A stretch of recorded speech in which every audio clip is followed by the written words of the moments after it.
Василий Петрович, председатель Коми регионального отделения Общероссийской общественной организации Ассоциации ветеранов боевых действий органов внутренних дел и внутренних войск России. Расскажите вот предысторию этой закладки, когда, зачем, почему решили все это сделать? Год назад на этом месте мы провели митинг вместе со всеми ветеранами боевых действий в городе Сыктывкаре, с республиканскими патриотическими организациями.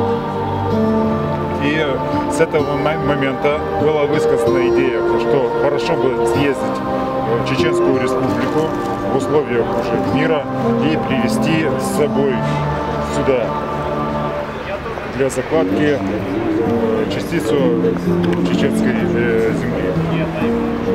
Эта идея была озвучена неоднократно, и был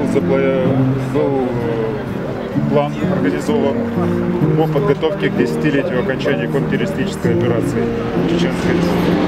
Здесь у нас за мной 3 обелиска героям Российской Федерации, которые погибли в Чеченской Республике. Алексей, он погиб в городе Грозный. Бухаев погиб в Иркутске. И Кузнецовский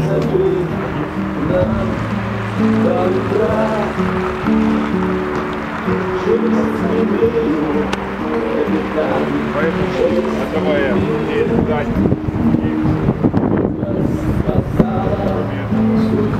здесь